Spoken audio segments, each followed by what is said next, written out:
She's an art therapist who helps children and adults reconnect with themselves when words fall short. A story of art, healing, and the courage to listen to the whispers of your own soul. I've always loved classical music. When I was 16, playing with other youngsters from very different backgrounds was one of the most important experiences in my life. As a musician, you learn the art of letting go and being fully present in that moment. I became a mother.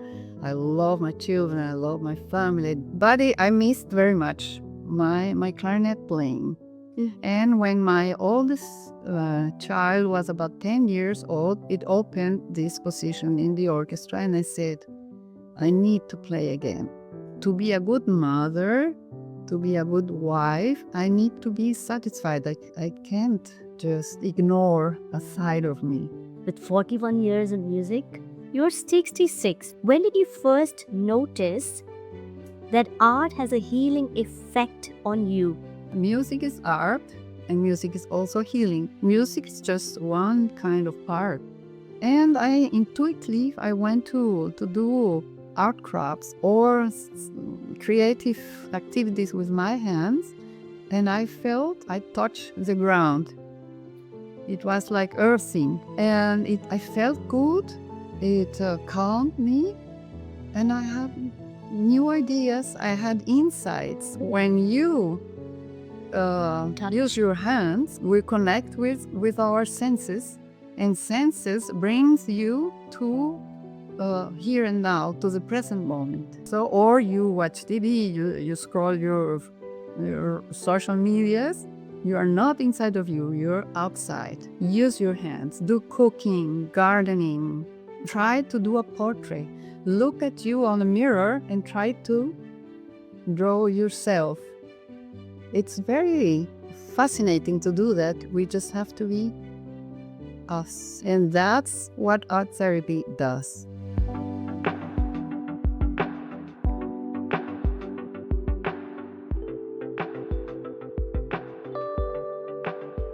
Ladies and gentlemen, I'm Bhavana, your host, and today we enter Krista's world, a story of art, healing, and the courage to listen to the whispers of your own soul.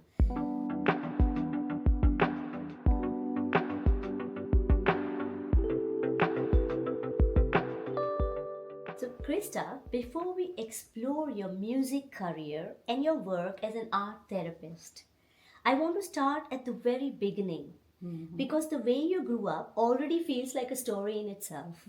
You've lived across Costa Rica, Mexico, Switzerland, Germany, and Brazil. You carry so many cultures within you. How has crossing cultures shaped you as a woman you are today? Well, that was really important to me. I live mainly in Latin American countries.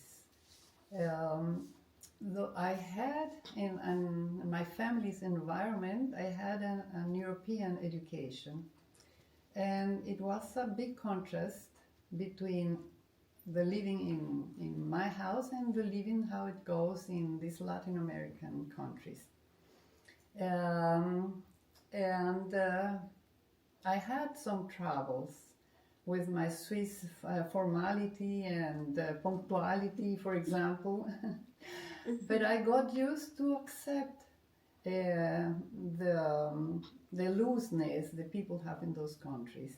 And the main thing I learned in living in so many countries was to notice there are so the diversity is enormous between human beings, and I learned to respect and all these differences, and to change myself too. I learned to be more flexible, more patient, for example.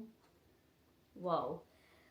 This makes so much sense when you are explaining now with how I have experienced whenever I met you, because you carry such a calm and grounded presence whenever you show up. I can imagine that comes from navigating so many different worlds you've lived in, so many different cultures, and all of that with an open heart. Might be, yes, that might be. Do you remember that moment when you first realized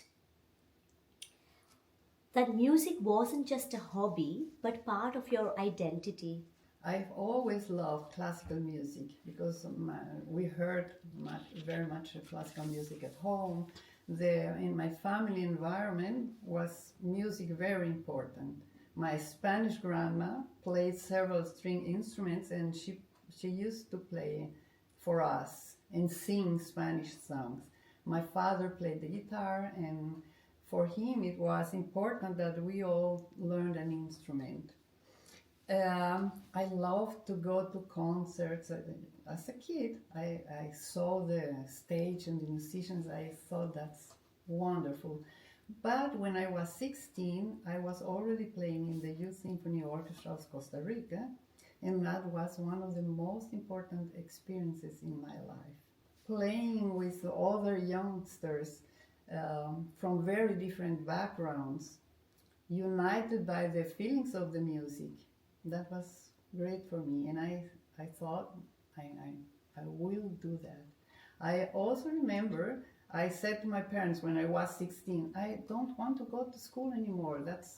That has no meaning for me. I want to be a musician, and I can learn music and everything. I don't have to finish school. Of course, my parents said, no way, you have to finish school.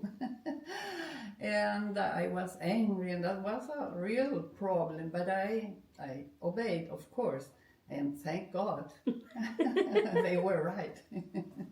But yes, I was 16. I remember that. I knew I wanted to be a musician. Wow, this image of what you said, starting to feel in love with music at 16 is so beautiful. It feels almost like music chose you as much as you chose it. Yes, maybe. Maybe, yes. Your parents recognized your talent early. What kind of environment nurtured young Krista's creativity? Well, as I said, in my home, music was very present. And my parents wanted us, sent us to good schools. They bought us, but because not only me played an instrument, my sisters too. And my father never hesitated in buying us the best instruments so that we could make progress in the instruments. Only I turned musicians, but they all played. Oh no, my youngest sister, she also has a degree in piano, but she went another way in pedagogics and history, and so. I love that when family becomes the first stage where talent is protected and encouraged and nurtured. You had this from your family. I see it, yeah? What did being part of Costa Rican Youth Symphony Orchestra teach you about discipline, ambition, and belonging? Well, as I said, it was very important to me because I learned really all those qualities you said now. It was a government's project to recruit young people and give a very high level music education and also free musical education. Wow. And they chose talented young people all over the country. We made an audition or a test. And every year since then, they do a selection of young people because the goal was to form musicians for the National Symphony Orchestra. And, but of course, we had some rules.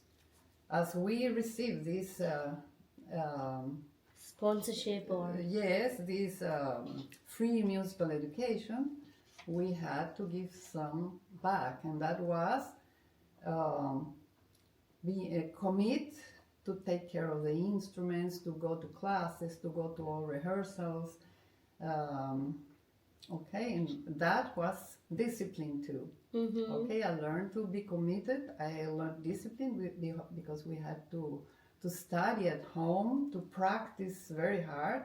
We had auditions and tests to keep our positions in that program. And there I learned all these things, ambition. Yes, I wanted to be first clarinet always, and so I practiced to to achieve that. And you ask of belonging. That's very interesting because when people make music together, they unify their feelings. They are all together, not with each other, but with the composer itself.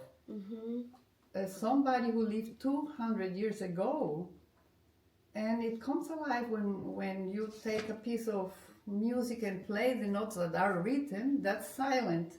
But if you play all what's written, music comes alive. And it's music which was written many years ago, maybe, or now, but it's impressive that it can be very ancient music. And this music generates feeling in the people that are playing and in the audience which is hearing. And I think that's belonging. You belong to a group, you belong to the humankind. Do the humankind said. Yes. That's the word. So beautifully said, Krista. I think when you explain so profoundly, I could feel that every voice or every kind of instrument or a noise carries a vibration in itself, right? And you are awakening this music every time you played something. You were awakening this energy which was at one point many years ago created by somebody. That's so powerful. Yes, it's very powerful. Somebody who felt all these emotions. That's why art is impressive. Music is just one kind of art. Wow. And it touches really profound feelings in people. Oh my God, it's incredible how those early years shape your confidence and show you what's really possible, right? To feel, to make others feel. Wow.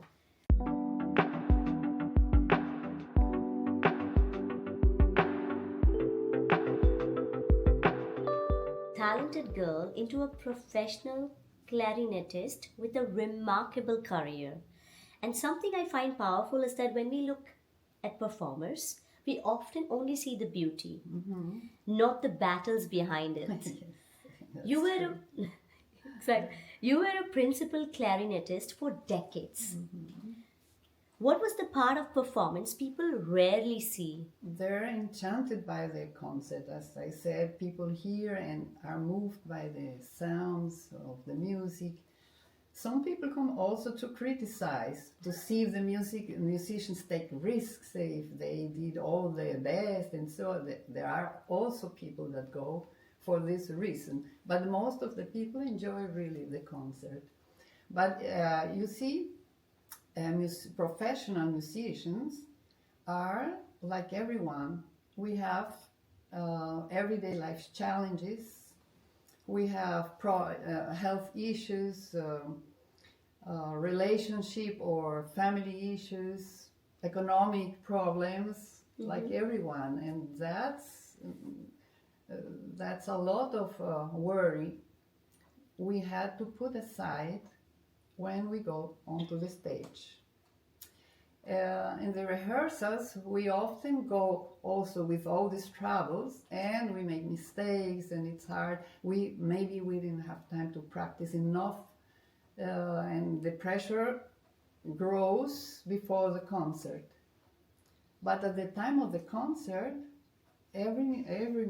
nobody wants to play bad. Everyone wants to play their best. And even if you are not totally ready, you have to abandon all the resistance, all the fears, all the problems you have, and say, well, it's time I go on stage and I let everything back the stage and do my best. You don't have another alternative. You have to do your best.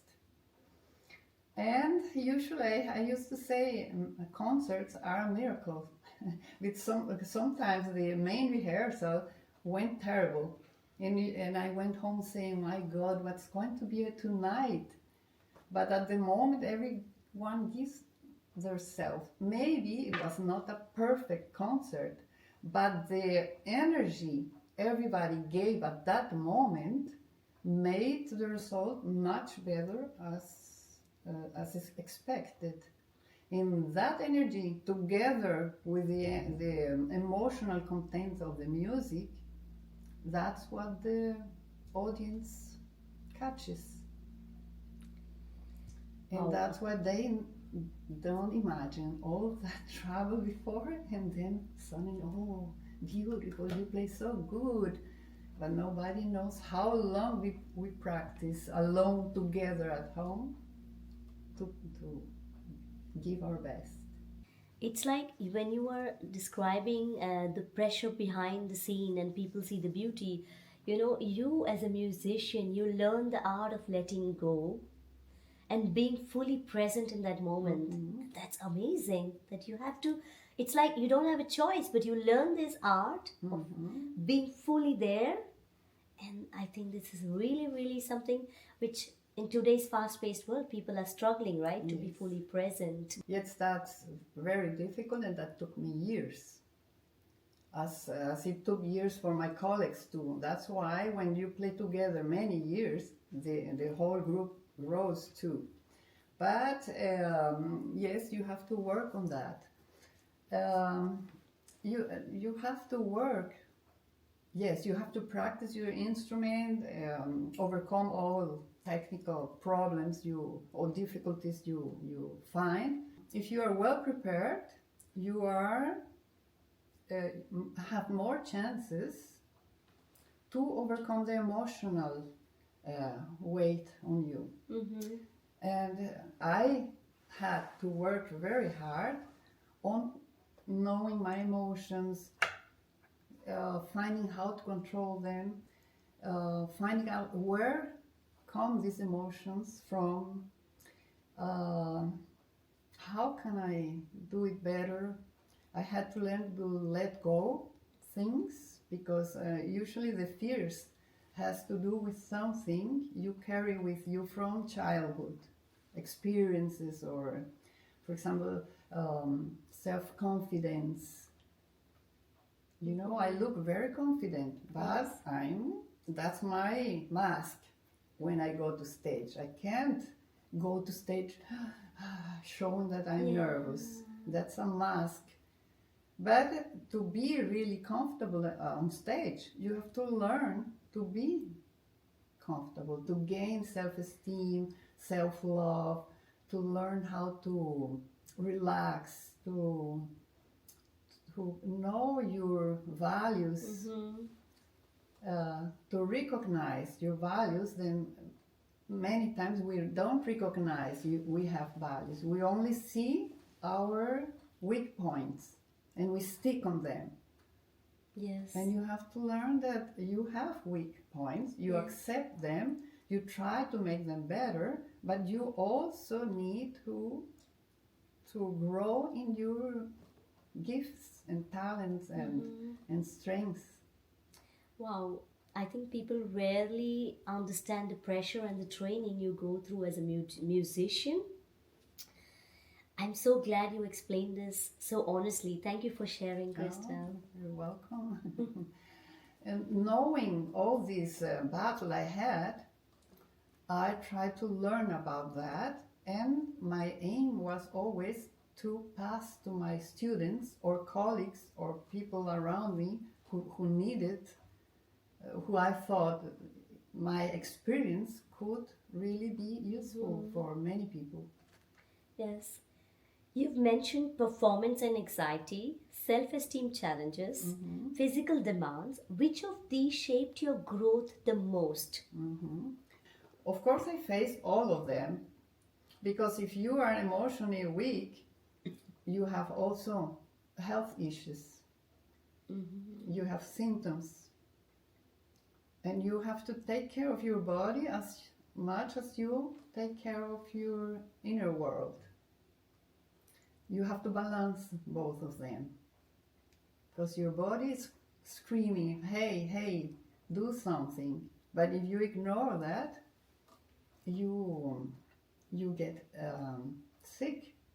So you think when you are emotional, or there are like, I do understand physical demands are directly connected with body not being healthy, but also being emotional is a symptom of being unhealthy. Not really. Also, there are emotions that can make you ill. The other way around, if you Yes. are always trying to hold on to Yes. something which is not like making you happy, Yes. and you're stressed and anxiety, Yes, those exactly. can turn into symptoms and can turn into Yes, some kind of yes, sickness later. Yes, and tensions.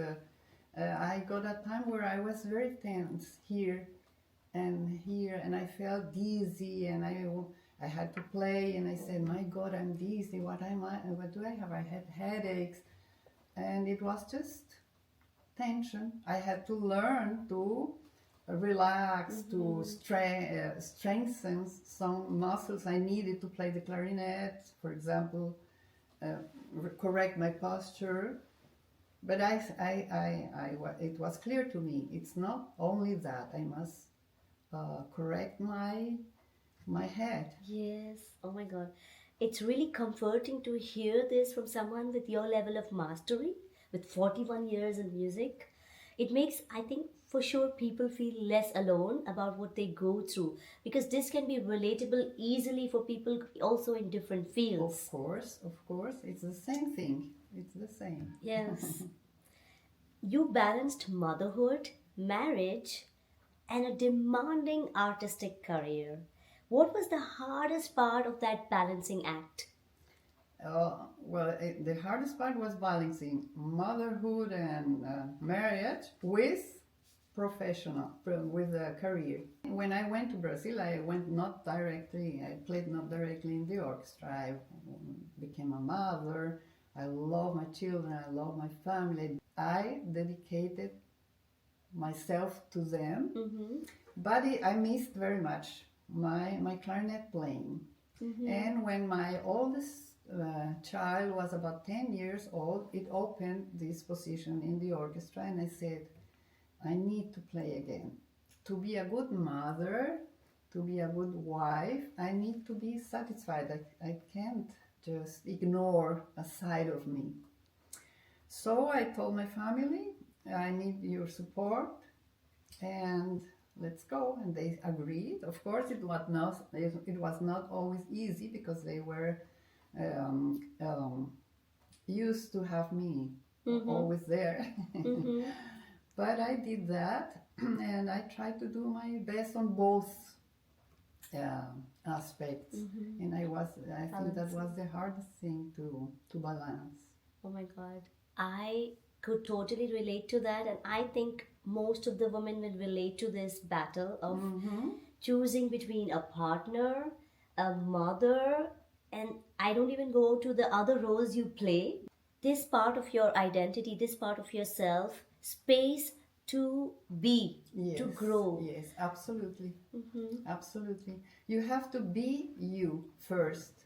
You have to love you, you have to like you, to have you dress for you, put lipstick and anything you need to feel comfortable with you. When you are balanced, you can give Yes. to the others. It's like you cannot pour from an empty cup, right? You No. need to fuel yourself first. Yes. If your cup is Yes. full, you have much more to give, and you need to refill it at every phase and every stage of your life. Yes.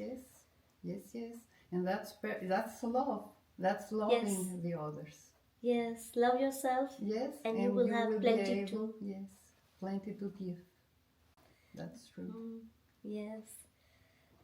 Did you ever feel unseen or undervalued as a woman in professional music? Mhm.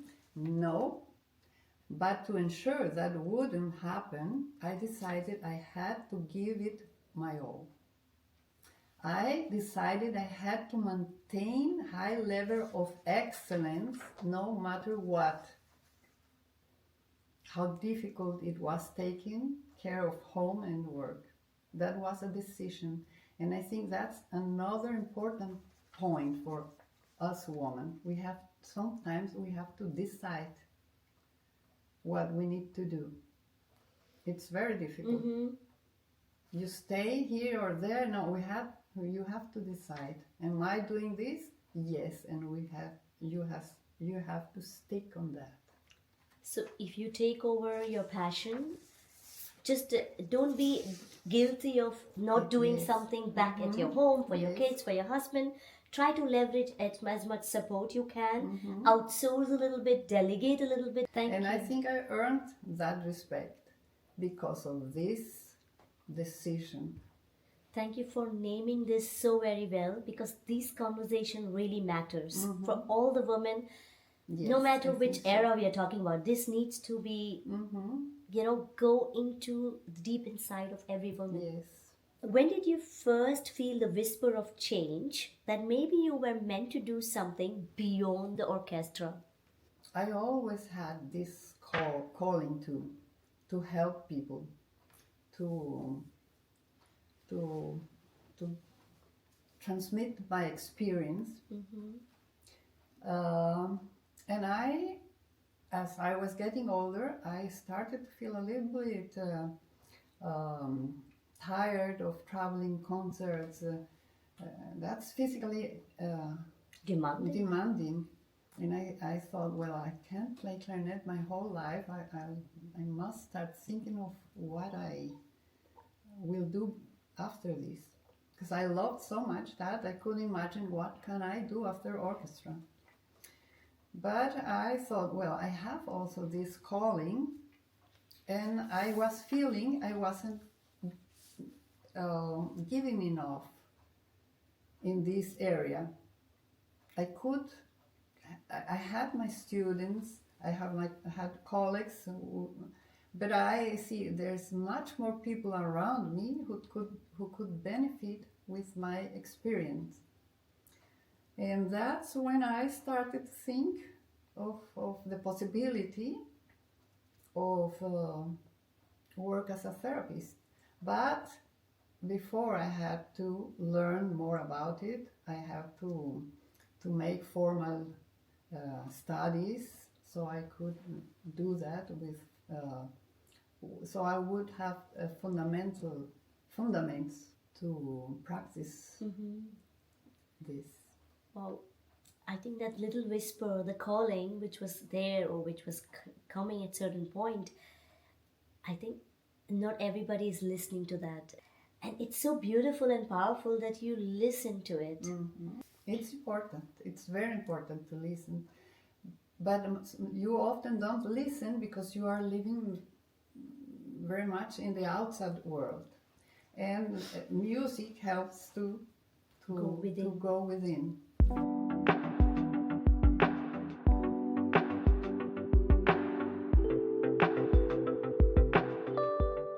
You turned creativity into a doorway of emotional safety for yourself and for others.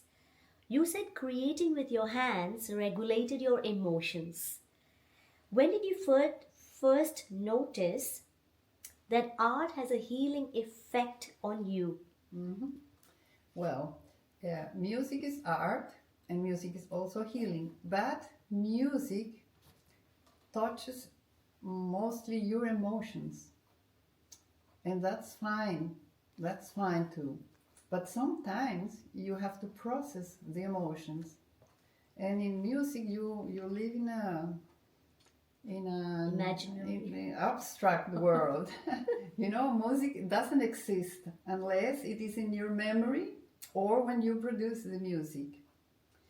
And it's very touchy, but how do I process all these emotions?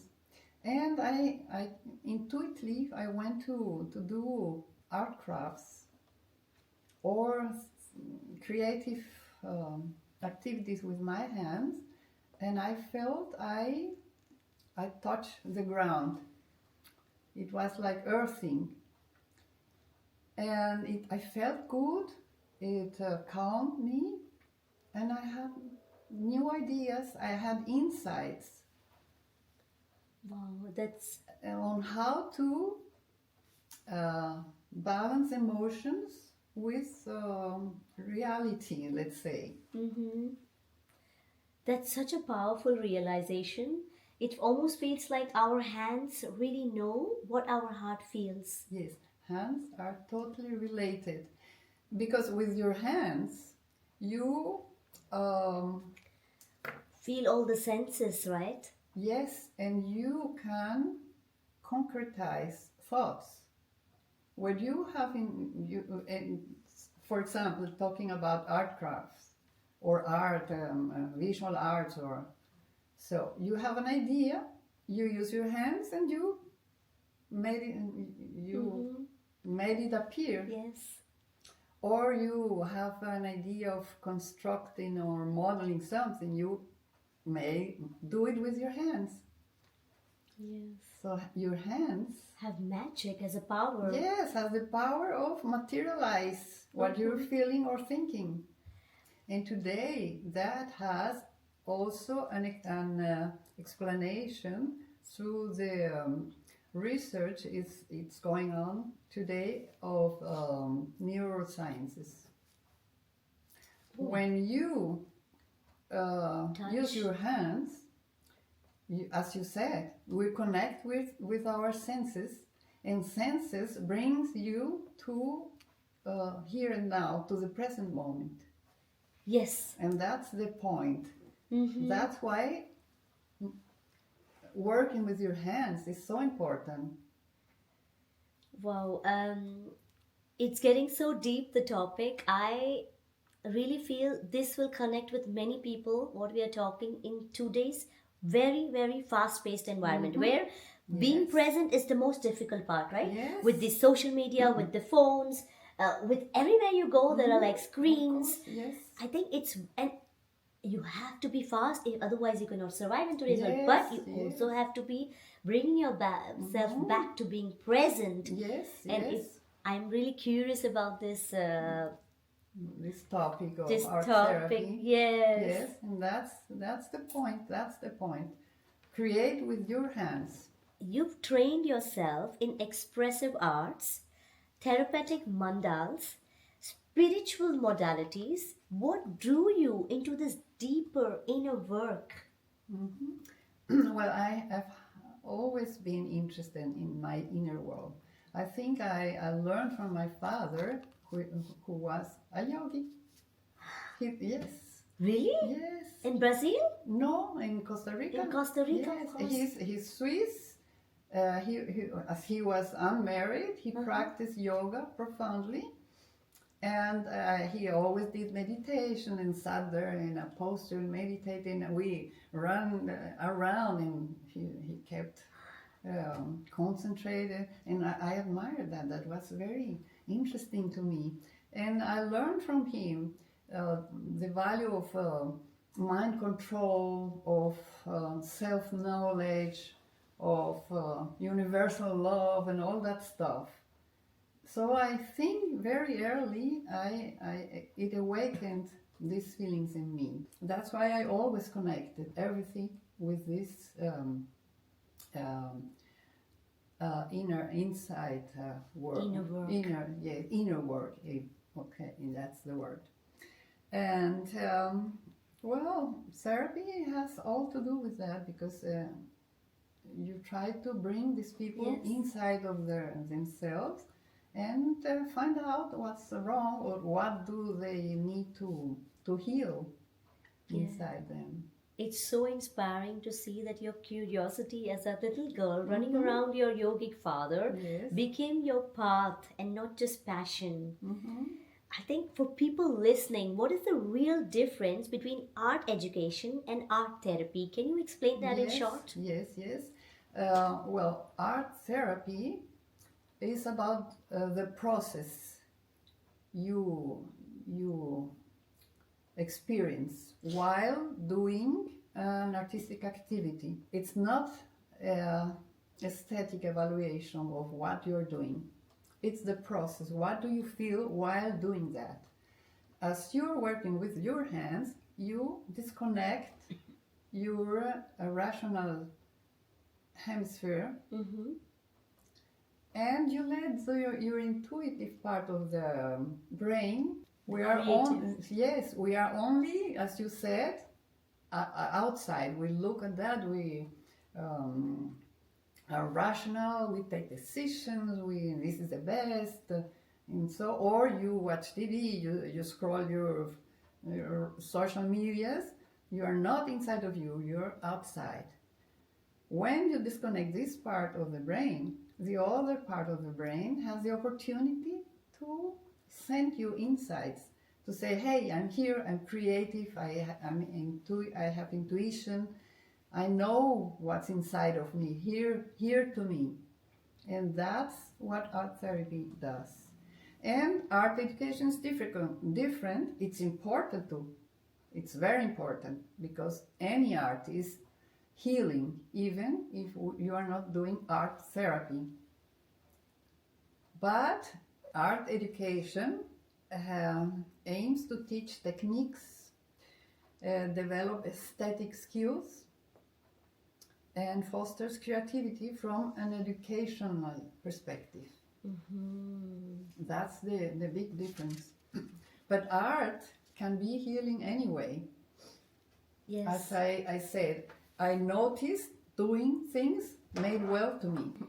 What kind of emotional challenges can art therapy help with in adults and in children? Art therapy helps to reduce stress and anxiety, improves focus, emotional regulation, strengthens self-esteem, communication, encourages creativity and joy, mental well-being, self-awareness, among many things. Especially for young kids nowadays, concentration, they lose interest when they have difficulty finishing something very soon. Mm-hmm. And that's very important that they can begin a project and go until the end. And they get very happy because they like the result. Mm-hmm. And this experience of this process of having finished something is very important because they are not having that opportunity by this fast going on life. Yes. And often in school, with many kids in the same room, there are some kids that have these troubles. And it's impossible for the teacher to help every one of those. And that's where art therapy can help. Mm-hmm. Having a space just for them to have time, space to finish something, to express their anxiety. They have fears. Yes. Too, kids. They have also fears when they are not accompanying the progress of the group. Why does art unlock feelings and healings in a ways talking sometimes cannot? Sometimes you have profound feelings that you even don't know that exist. You know, I feel so and so, but I don't know why. Yes. Or sometimes you know why, but you don't speak about. You carry that as a secret in yourself. And that's always there. It needs to come out. Yes. As well as things that, or traumas or emotions that you have, you let hidden, or let's say your mind let hidden, so to protect you from Yes. suffering. But they are there, Yes. and you need to let them go, out, to know them and say, okay, that is my past. That's part of me, and I learn from that, but I don't need to carry that with me all my life. Okay. Wow. And so I feel this deeply when you say that, because we all have some hidden, sometimes passed on from the generation, but sometimes we hidden traumas, hidden stress, or sometimes even if we know it but we cannot say it. I think the colors, sometimes the colors, the movements, the textures, they tell us the truth faster than the words, and that's what you do through art therapy. Yes. I get it. Wow. Colors are very important. Yes. They are deeply connected with feelings.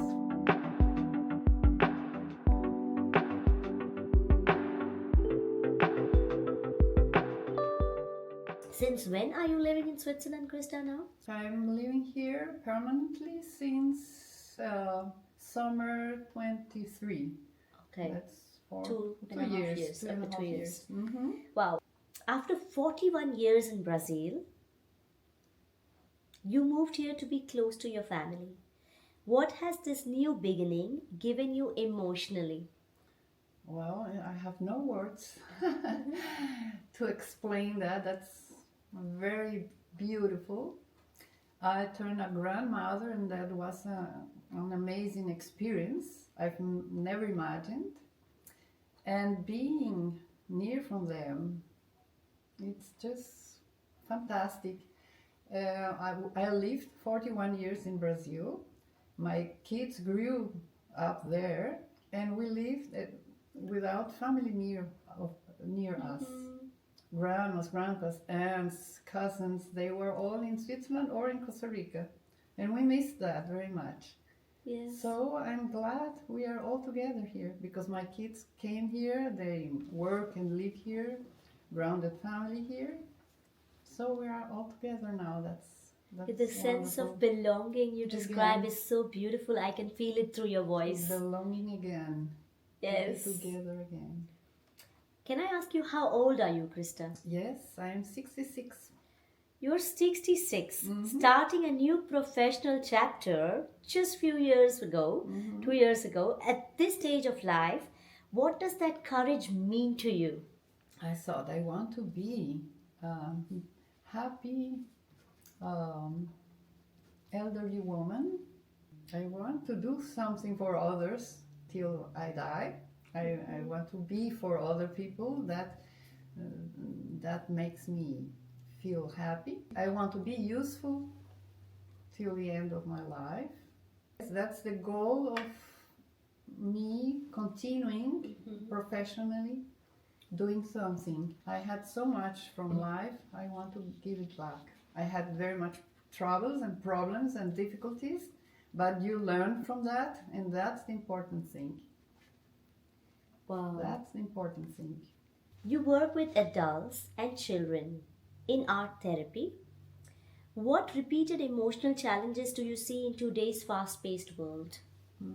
Well, I see overstimulation, pressure, and constant need to produce something. Yes. And that's very hard. I have a final question. For someone who feels disconnected from themselves, emotionally cluttered, overwhelmed, or simply out of rhythm, what is one gentle first step you would invite them to try? Well, I invite them to try to do something with their hands. Use your hands. Do cooking, gardening, draw something. It has not to be an artwork. Draw for you. You don't have to show to anybody what you're doing. Try to do a portrait. Look at you on the mirror and try to draw yourself. It's very fascinating to do that. You will say, no, I'm not. Oh, I can't draw. You can't. We can't draw because we stopped drawing back in school. Yes. And that's why we think we are not artistic, but we all are artists. We all have creativity. And you don't have to draw and paint and do the same thing you see in museums. You have your own style inside of you, and that you must find out. Yes. Like you have, every one of us has a different calligraphy. Well, every one of us has its own style, creating something artistic. We don't have to compare us with others. We just have to be us. This is such a grounding reminder and such a tender and compassionate invitation to try doing something with your hands. For the people who are watching Krista's story today, tell me, what did you do after listening to her story with your hands? We're gonna invite you to Krista's art therapy and do something specially with her. And I think many people will hold on to this message very strongly. Krista, thank you for bringing to this space and share her story the beauty of art, the power of expression without talking, and the hope that healing is always possible. Transition of your path is always possible, and Switzerland is very lucky to have you. Thank you for sharing your truth, your transitions, and the beauty of healing through art. Your story is a reminder that purpose doesn't retire, it only evolves. This was Krista's story. I am Bhavana, your host on Share Her Story, a space where real women, real journeys, and real courage come alive. If this story touched you, make sure you subscribe on YouTube and follow us on Instagram so you never miss the next inspiring journey. Until next time, be gentle with yourself and keep shining in your story.